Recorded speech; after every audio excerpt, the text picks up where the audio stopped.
quién o quiénes se dirigen a usted. Ahora, la verdad. El invitado de hoy, Forever.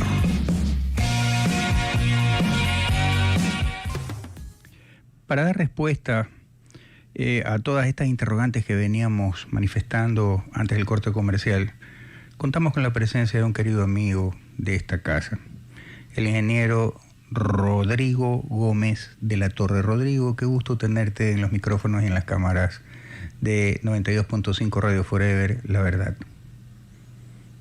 Modesto, muy buenos días. Por el contrario, para mí siempre es un gusto estar en Forever, estar contigo y poder comentar hoy día no temas tan agradables como en otras ocasiones si ha habido la oportunidad de hacerlo. Correcto. Rodrigo, realmente este es un tema que se ha vuelto repetitivo, es como el cuento del gallo pelón. Cada 3 años, justo cuando coinciden con temas de elecciones seccionales, tenemos paralizaciones indígenas, sea por lo que sea. Las 3 últimas por el tema de la eliminación del subsidio, pero teniendo claro, Rodrigo, que el subsidio no es un derecho. Eso lo creó simple y llanamente en 1974 el general Guillermo Rodríguez Lara en su gobierno, en su dictadura, y se ha mantenido hasta el día de hoy.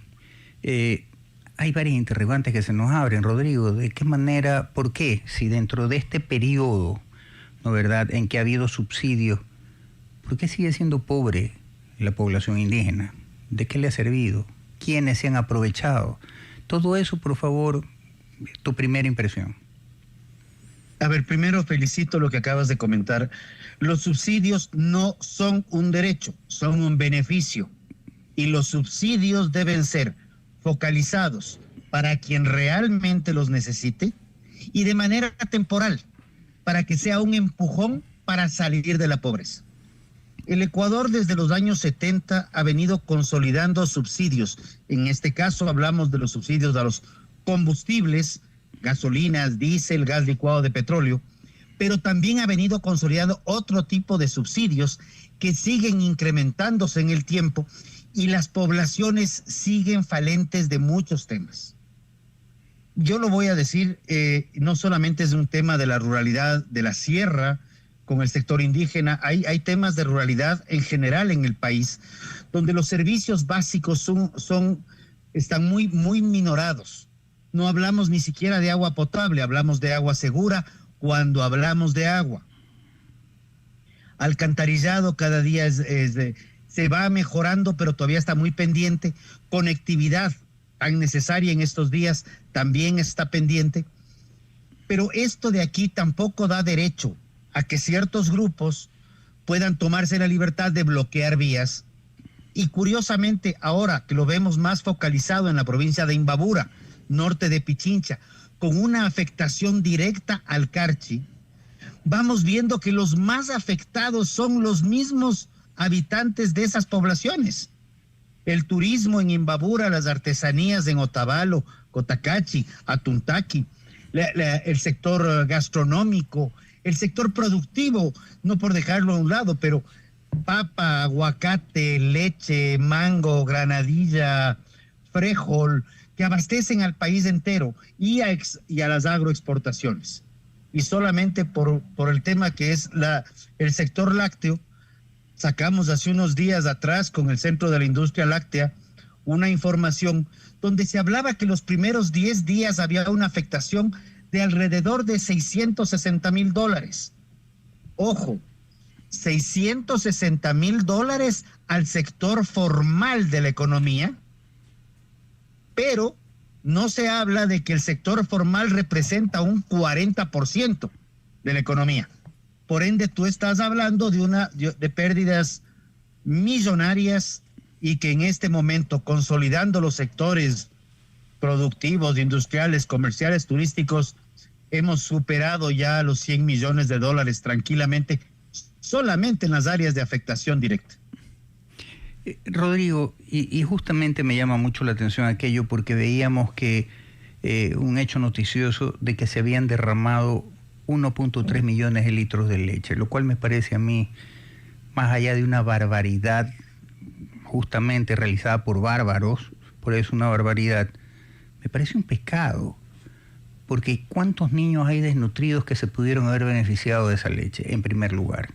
En segundo lugar, ¿quién le da derecho a esta gente para hacerse como de ellos un producto que no les pertenece, que ha costado esfuerzo, dinero y trabajo al que invirtió justamente en el sector ganadero para producir ese 1.3 millones de litros de leche, y que a la hora de la hora no haya quien pasarle la cuenta, asumir el costo de esa pérdida, porque simplemente poco más y poco menos sufrieron el embate de estos bárbaros? ¿A quién reclamarle? ¿Por qué seguir tolerando esto? A ver, ese 1.3 millones son a los 8 días de las paralizaciones, como te digo, eso es lo que está cuantificado en lo formal. La situación es mucho más grave. Ahora los temas complicados son a quién reclamar. Claro. Y más aún cuando de esos productores de la zona y calculado en base a los datos de agrocalidad, vacunación contra la fiebre aftosa, de la zona de Pedro Moncayo, Tabacundo, Cayambe, Otavalo, Antonio Ante, Cotacachi e Ibarra, tenemos alrededor de 12,000 productores de leche, 12,000 personas que tienen una producción cuyo promedio de animales de ordeño está entre 1, 2, hasta 3 vacas. También hay fincas grandes, no lo voy a negar, donde vemos la evidencia de que se bota la leche a potreros porque no hay cómo sacarla de la finca. Es la imposibilidad de sacar la leche de finca, o ahora lo que hemos recibido en estos últimos 3 días, ya chantajes de que si quieres sacar la leche, la mitad de la producción se tiene que quedar en la comunidad. Ese tipo de cosas lo que llevan es que los grupos indígenas terminan afectando a los mismos grupos indígenas inicialmente, afectan a los que generan el empleo, están afectando a la misma comunidad. Y te decía rápidamente, o sea, el pueblo Otavalo es un pueblo de comerciantes, emprendedores, y las artesanías de Otavalo las encontramos en Quito, las encontramos en Guayaquil, pero también las encontramos en Los Ángeles, en Nueva York, en París, en grandes capitales del mundo. Y ahorita son los mismos Otavalos, dirigidos por malos dirigentes e infiltrados por delincuentes, que no permiten que el emprendedor otavaleño saque sus prendas a las otras ciudades del Ecuador y al mundo entero. Y un solo detalle, porque me han observado el por qué hablo de delincuentes. Hablo de pocos delincuentes, pocos. Pero tú no me vas a decir que un fulano encapuchado con un palo de madera que en la punta tiene una varilla sacada hecho punta, en el un extremo tiene una varilla hecho punta que está destruyendo autos y que también está atentando contra la vida de personas o contra la integridad física de las personas, puede ser llamado de alguna otra forma que no sea delincuente. Hay manifestantes y hay gente, como tú también lo mencionaste, que quiere reivindicación y quiere ver cómo sale de la pobreza y que cree que por malos dirigentes con el subsidio van a salir de la pobreza. Pero también hay infiltración y esos son delincuentes. Y que me disculpe, y si alguien se ofende es porque les llegó en el alma. Ese es al que le calce el guante que se lo chante. Efectivamente, Rodrigo, pero a ver, seamos claros en lo siguiente. Esto de que sacas tu producción, si el 50% de las ganancias me la das a la comunidad, ¿en qué los diferencia de los vacunadores? Viene la pregunta. Porque al fin y al cabo la vacuna es eso. Es que no es el 50% de la utilidad, es el 50% de la producción lo que quieren. Y en el caso de las fincas florícolas que amanecieron sitiadas el día de hoy en Cotacachi, la exigencia es que los trabajadores se metan al paro. Entonces es gente que además está presionando para que los que quieran trabajar no lo hagan.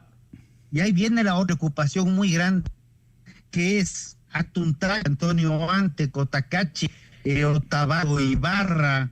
Se han pronunciado, la ciudadanía quiere trabajar, quieren que les dejen trabajar. Y vemos que probablemente y espero equivocarme y que no lleguemos a eso, a que no tengamos confrontación pueblo contra pueblo, manifestantes infiltrados con delincuentes contra la población civil que quiere trabajar y quiere salir adelante.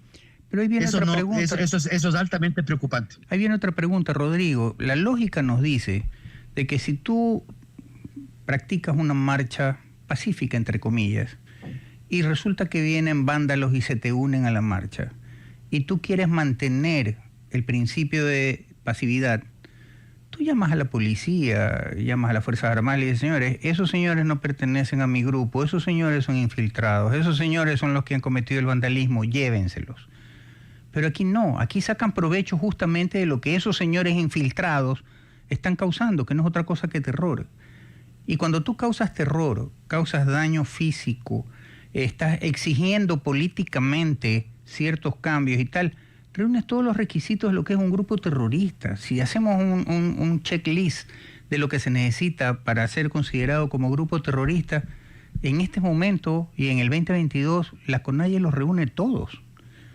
Y entonces que no me vengan con el cuento, puede que esté equivocado, y tú dímelo por favor, de que son infiltrados, pero ¿por qué no los entregan?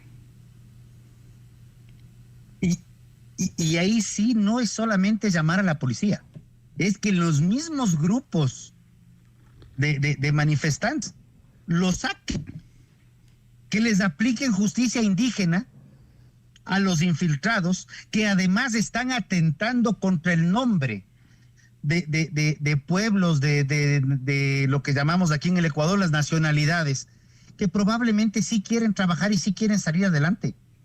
Y no es que estoy defendiendo a nadie, porque sí hemos visto que el señor Jaime Vargas en el 19, acompañado por el señor Leonidas Issa, armaron el bochinche, y que en el 22 Leonidas Issa con otros armaron el bochinche, y ahora tenemos a Marlon Vargas, quien inicialmente parecía que era amigo del gobierno, y ahora resulta que ya no es tan amigo, pero sí vemos que hay dineros, estas manifestaciones cuestan, estas paralizaciones tienen un costo para poder tener tanta gente en las calles, y esto de aquí sí genera que haya sospechas muy claras de que haya infiltraciones, y hablamos no solamente de contrabandistas, aquí estamos hablando de que en la zona norte obviamente ha habido contrabando de combustibles, pero también hay minería ilegal, también hay trata de personas, también hay tráfico, también hay otros tipos de tráfico que puede estar vinculado a armas y cosas por el estilo. Entonces ahí también hay un tema de una serie de aspectos que están atentando ya no solamente contra la ciudadanía directamente afectada, sino contra el país en general. El gobierno tiene tiene que cumplir con ciertas obligaciones en esto. Están destrabándose ciertas vías, están entregando compensaciones. Y aquí yo hago una reflexión sobre lo que mencionaba el ministro Reinberg días atrás, que decía, a través del diálogo hemos podido desbloquear vías. Pues ese es el camino. El diálogo de pronto no es la mejor opción, pero el diálogo es la mejor opción que se conoce al día de hoy para solucionar problemas. Correcto. Al retorno del corte comercial, Rodrigo, me gustaría tener tu criterio sobre lo siguiente. Hay sectores indígenas que son plenamente dedicados al tema de unos de la producción y otros al tema turístico. Ejemplo, hay centros turísticos en el oriente que dependen muchísimo del tema del combustible, aunque en sus centros son muy amigables, ecoamigables, con paneles solares y tal, pero tienes que llegar en canoa, tienes que viajar 3 horas en canoa, 4 horas en canoa, los hoteles flotantes se trasladan con combustible y tal, y resulta que a todos estos que se han dedicado a tener empresas, ya sea de aviación a través de avionetas, estas turísticas con estos grandes centros turísticos, productivos, etcétera, no reclaman. Y esos son los que han progresado. Quisiera que al retorno del corte comercial nos des tu criterio sobre qué hace esta diferencia. Un grupo que ha vivido con el pie sobre el cuello siempre, ya sea por el dirigente o el político de turno, y aquel que sí resistió a seguir viviendo así y dijo, ¿sabes qué? Voy a ser empresario. Y tiene el éxito que tiene. Ejemplo, Muchukruna, la cooperativa de ahorro y crédito, que ahora tiene también un equipo de fútbol denominado el del Ponchito. ¿Qué hace esta diferencia? Eso, por favor, luego el corte comercial.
Rodrigo, antes del corte decíamos, ¿qué hace esta diferencia?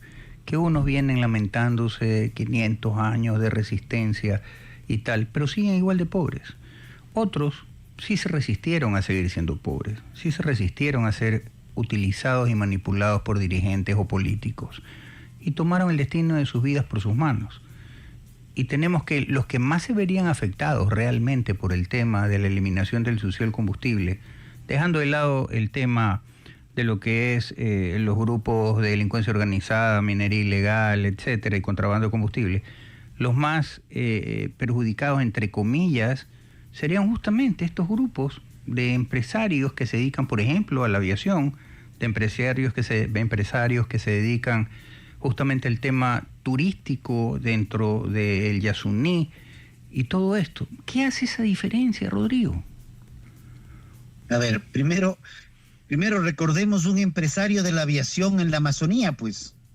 Jaime Vargas tenía sus avionetas tiene sus avionetas en la zona sur de la Amazonía. Dirigente de la CONAIE hace algunos años, dirigente del paro. ¿Qué hace la diferencia? El haberse liberado mentalmente de creerse inferior.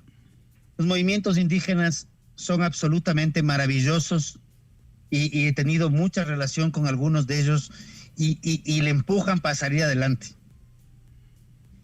Y así como tú tienes gente que no son indígenas, son gente de las ciudades que está esperando que el papá gobierno les dé solucionando la vida, hay otros grandes empresarios que lo primero que hicieron fue desconectarse del gobierno y ver cómo salían adelante dentro de los entornos que ellos pueden controlar.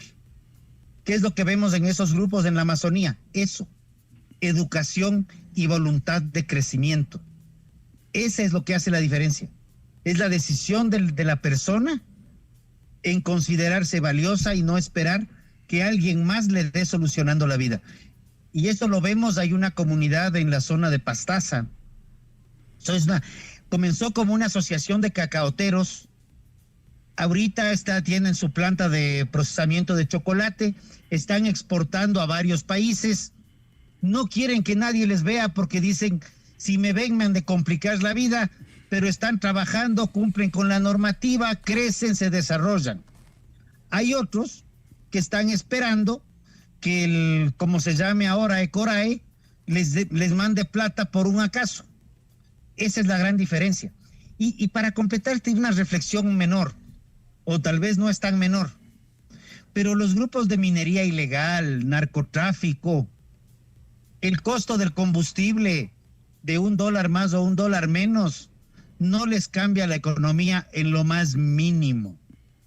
Al contrabandista de $1, ese contrabandista que se lleva sus 40 canecas diarias, cosas por eso, ese contrabandista menor sí le afecta, con el caso con Colombia.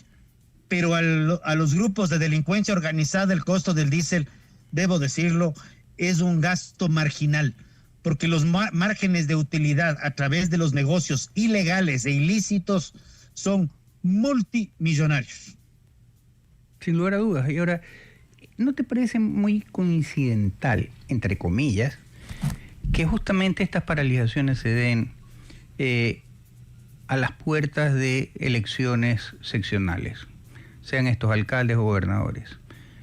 Y se ha manifestado por parte de cierta prensa de investigación de que hay muchos alcaldes y algunos gobernadores que están involucrados en el tema de minería ilegal. Y entonces, ¿no te parece un poco coincidente que justamente cada 3 años, en estos periodos, se dé justamente esta situación? Ese periodismo de investigación también ha denotado que hay mucha minería ilegal que se legaliza y se exporta. O sea, que no es solamente alcaldes o no Prefectos. Creo que gobernadores, no sé. Los prefectos. Pero de prefectos. Pero también hay entidades de control que están permitiendo que estas cosas pasen. O sea, las infiltraciones de estos grupos delincuenciales está por todo lado y eso lo tenemos claro. Y curiosamente, donde más minería ilegal tú tienes es en la zona sur, donde no hay tanto conflicto o casi no hay conflicto. El contrabando de combustibles sigue siendo muy atractivo en la zona sur, cuando en el Ecuador cuesta $2.80 y en Perú cuesta $4.20, y en la zona norte más bien podríamos estar trayendo combustible de Colombia, ya que está 10 centavos más barato. Entonces, me llama mucho la atención que el conflicto se haya enfocado solamente en Mabura, la afectación a Archi, norte de Chincha, y las zonas de mayor minería hay, de mayor todavía consolidación de contrabando hay, como que el negocio todavía se mantiene tranquilo porque no hay mayor inconveniente. Te lo dejo porque sí es algo que también me ha llamado la atención mucho. Sí, yo justamente la semana pasada tuve una reunión con el comandante en jefe de la unidad contra el tráfico de drogas. Y con él justamente tratamos este tema. Y resulta que ¿por qué en la parte norte es más importante el tema de el contrabando de combustibles, y es porque el combustible sirve de precursor para la producción de cocaína y tal. Que en Colombia sí están prohibidos ciertos precursores, pero en Perú no. En Perú el tema de los precursores es vía libre, acetona, lo que te dé la gana, un camión de acetona si te da la gana. O sea, los precursores en Perú están con vía libre, con pasaporte libre. Por lo tanto, el tráfico de combustible viene al tema del pitufeo en la frontera, en resumidas cuentas. Se decía que el tráfico, según noticias del día de hoy, de combustible en el Perú, resulta que es básicamente para las personas de tercera edad, madres de familia, etcétera, que venden sus galoncitos, sus canecas de 5 galones y tal de combustible en la zona fronteriza. No es para el gran consumo industrial y tal. Por lo tanto, ¿por qué? Porque los productores de narcotráfico no necesitan el combustible como precursor, porque los precursores lo tienen, como te digo, vía libre. Por lo tanto, ahí un poco la respuesta de por qué tanto el interés de el que no se elimine el asunto de los combustibles, sin dejar de lado el comentario que tú has hecho, que es muy real. Para el narcotraficante, oye, $1 millón, $10 millones es nada. Recordemos la época de Pablo Escobar, que Pablo Escobar perdón, para terminar la idea, Pablo Escobar le dijo al gobierno, oye, yo pago la deuda externa de golpe y porrazo y no me molesten. O sea, a esos límites, ¿no? ¿Verdad? Ibas a decir, Rodrigo. Y en Bolivia pasó lo mismo. A ver, yo creo que hay un tema aquí. Los precursores son productos que se utilizan para muchas cosas. Tú has mencionado el ejemplo de la acetona, por ejemplo. La acetona es acetona, que se puede utilizar como precursor. En la zona norte del Ecuador, uno de los principales precursores para la elaboración de cocaína no es el diésel, es la gasolina blanca, que es un producto altamente refinado que sale de condensaciones de la refinería de Shushufindi.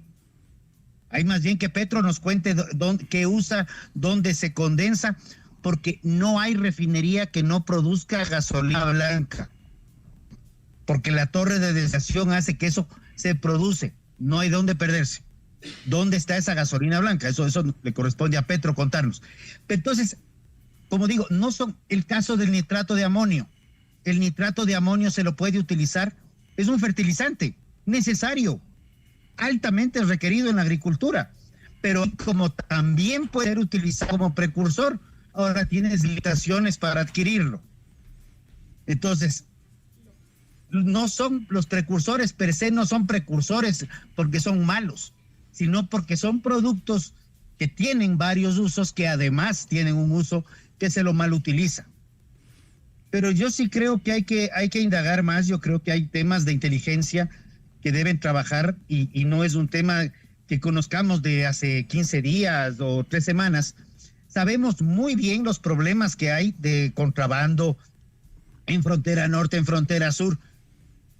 Escarbemos un poquito qué pasa costa afuera, porque también hay otro tema donde es muy fácil seguir la trazabilidad del combustible y la trazabilidad de la plata. Entonces, yo creo que sí hay formas de dar seguimiento a estas cosas y atacar a los problemas. Ahorita se han bloqueado ciertas cuentas, pero parecería que hay otras que todavía están fluyendo dineros que evidentemente y tal vez no están en cuentas, sino fluyen de manera como dinero en efectivo para sostener ciertas paralizaciones. Correcto. Veamos, confiemos que el diálogo se dé, confiemos que el país salga adelante, porque se viene un feriado extendido y este fin de semana que acaba de parar, muchas zonas de la sierra, por ejemplo, no tuvieron clientela turística por temor a que te cierren la vía en el transcurso del fin de semana, porque definitivamente ya la zona de Imbabura estaba ya negada para visitarla. Rodrigo, hay un tema que realmente hay un actor que ha dejado de ser actor, y son los gremios. Los gremios de producción. Cámaras de producción, cámaras de industria, comercio, pequeña industria, etcétera, etcétera. Pareciera que no han dicho absolutamente nada. No sé si están esperando a ver qué solución hay. No sé si de una manera u otra no quieren meterse en más problemas de los que ya tienen con el tema de vacunas y estos grupos de delincuencia organizada. No sé realmente a qué obedece el hecho de que han dejado su rol de ser actores en problemas como los que estamos en este momento viviendo, pese a que justamente son sus agremiados las primeras víctimas de este tipo de acciones. ¿Qué pasa? Creo que esa pregunta va a los presidentes de los directorios de los gremios, al igual que a sus presidentes y directores ejecutivos. Yo lo que te puedo decir es que a mí me enseñaron de chiquito que guagua que no llora no mama. Es verdad. Si no protestamos es porque estamos contentos, es porque estamos bien. Si no levantamos la voz es porque todo está en orden y tal vez no haya que levantarla. Sí me preocupa y comparto tu preocupación y te diría, tuve una conversación, lo voy a mencionar como infidente, pero tuve una conversación ayer con el coronel Mario Pazmiño que me dice está muy preocupado por las amenazas que hay hacia Quito y que quiere conversar. Parece que vamos a tener una reunión con algunos dirigentes gremiales en la tarde para ver que nos cuente. Te dejo un nombre de alguien que quiere contar qué es lo que está pasando. Además, no solo quiere contar, es un hombre altamente informado de lo que sucede dentro de la inteligencia nacional y cómo se han venido moviendo estos grupos y con quien he recorrido varias luchas ya desde el año 2009, recordaba ahora con mi hija, desde el 2009 hemos estado con Mario caminando y hablando de lo que yo aprendiendo de él en estos temas, de los riesgos que tenía el país, que ya estaban evidentes en esos años. Ya ahora ya son para todos, pero que no digan lo que decía un buen amigo que ya falleció, que no terminemos escribiendo un libro que diga y que no digan que no. Así es. Preferiblemente hay que decirlo, aunque sea alarmista muchas veces. Correcto. Rodrigo, al retorno al corte comercial, me gustaría que ya viene la etapa final de este segmento. Me gustaría hacerte la pregunta que casi como ritual hacemos en todos los programas, y es, si el día de mañana te llama el presidente de la República y te dice, ingeniero Rodrigo Gómez de la Torre, usted con su amplia experiencia ha estado también en el ámbito político, etcétera, etcétera, ¿qué estamos haciendo bien? ¿Qué estamos haciendo mal? ¿Qué nos falta por hacer? ¿Y cómo debemos de actuar? Eso, por favor, al retorno del corte comercial.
Rodrigo, antes del corte comercial decíamos, si el día de mañana te llama el presidente de la República y te dice, ingeniero Rodrigo Gómez de la Torre, basado en su experiencia, dígame, ¿qué estamos haciendo bien? ¿Qué estamos haciendo mal? ¿Qué nos falta por hacer? ¿Y cómo debemos de actuar en casos similares?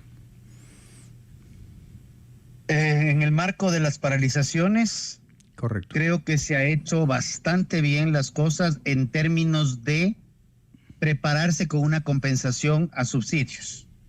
¿Ya? Me preocupa que las compensaciones, muchas son sin derecho de inventario. O sea, el bono raíz son $1,000 para todo el mundo, sin que, para los beneficiados, sin que tengan que responder por eso. Tenemos un tema, por ejemplo, yo creo que los bonos y las bonificaciones hay que reorientarlas pensando en lo que sucede con el bono de los 1,000 días. Este es un bono bien interesante. ¿Por qué?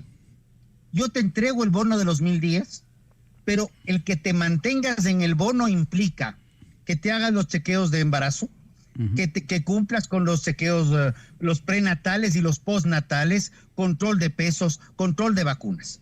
O sea, yo, Estado, te voy a apoyar en tanto y en cuanto tú también cumplas con obligaciones, lo cual ya genera que hay una corresponsabilidad del beneficiario. Ya, eso es lo que a mí, mi criterio, me falta. Segundo, hacia el agro. Suena bien los regalos de la uria, de los tractores, del kit, Vamos un paso más allá. Comencemos a trabajar en capacitaciones y ver cómo le ayudamos a que productores se organicen para producir, transportar, acopiar, procesar y, de ser posible, comercializar, tanto local como internacionalmente. Los procesos educativos toman más tiempo y no son electoreros, porque tú me mencionas las elecciones seccionales, pero ya pasado mañana tenemos otras elecciones más. Claro. Que además de darse el sí en la consulta, vamos por 2 procesos adicionales al proceso de las seccionales. O sea, más bien acomodémonos con un esfero que no tenga tinta saltarina, como dicen algunos, para preparar, rayar y marcar papeletas, porque nos va a faltar tinta. O sea, vamos a tener más elecciones que tiempos de trabajo. Y los procesos electorales, naturalmente, son procesos de incertidumbre política. ¿Qué otra cosa le diría al gobierno? Divorcia, separa, desteta la economía de la política. Perú destetó, y perdón que utilice términos muy ganaderos. Es correcto. Destetó la economía de la política en el año 93. A Perú le veíamos hacia abajo porque está al sur, y hacia abajo porque le veíamos de menos, sin suelo, sin clima, con problemas sociales, con problemas políticos, sin futuro, decían unos. Perú nos está dando demostración de estructura económica, de desarrollo económico, crecimiento, a pesar de que la presidenta tiene, creo que, el 5% de aceptación. Los problemas políticos son de los 4 gallos que están metidos en Lima haciendo política, porque no es siquiera de los limeños. Los problemas del Perú, políticos, no le interesan en su gran mayoría a los temas económicos. Y el Perú sigue creciendo, tiene el puerto de Changán como uno de los puertos más importantes de la costa pacífica, o sea, no es cualquier cosa, y ahorita están avanzando en la construcción de una base para lanzamiento de satélites. Señor presidente, por favor, desteten la economía de la política. No todo es política, no todo es TikTok, ni no todo son reels de Instagram, Facebook y vainas por el estilo. Vamos a estudiar cuáles son los problemas estructurales de la economía y trabajemos en esos problemas estructurales: generación de empleo, exceso de normativa, trámites extremadamente regulatorios, todo lo que hace que la economía esté frenada y que los inversionistas que vienen de fuera en aviones, cuando le ven al Ecuador, dicen: qué hermoso país. Tú en el vuelo ves los volcanes, ves montañas, ves nevados, pero vea siga nomás un poquito más para abajo o regrésese nomás un poquito más para arriba y nos quedemos en Colombia, a pesar de los problemas de Colombia. Rodrigo, ¿y qué está haciendo mal? Creo que estamos demasiado politizados y creo que hemos entrado a un nuevo estado de propaganda, donde todo es político, todo es de acuerdo al discurso político, y tal vez será que los gremios se han contagiado de eso y que ya no quieren decir nada por un acaso, ya no será en Sabatina, pero les etiqueten en un TikTok.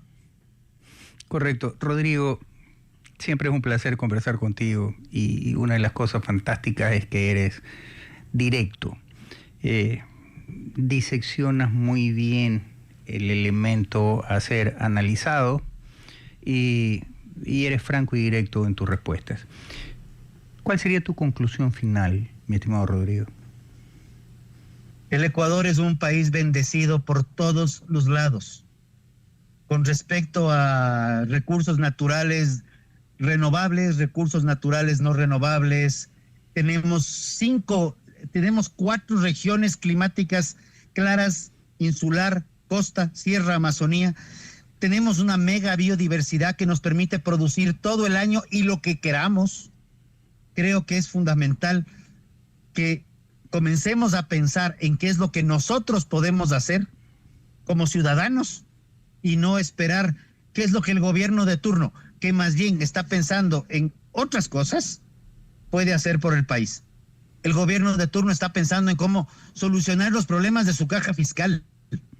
Y para solucionar los problemas de la caja fiscal, lo único que regresa a ver muchas veces, directa o indirectamente, es el bolsillo de los ecuatorianos. Arregle su caja fiscal reduciendo su gasto, así como hacemos los empresarios y la peleamos duro. Y tratemos de sacar adelante entre ecuatorianos, entre ciudadanos, entre emprendedores, porque nosotros somos los que estamos permanentes en el tiempo. El gobierno, sea 2, 3, 4, hasta 8 años, al final del día es temporal. Correcto. Te agradezco, Modesto, un fuerte abrazo. Muchísimas gracias, mi querido Rodrigo, un abrazo, muy buenos días.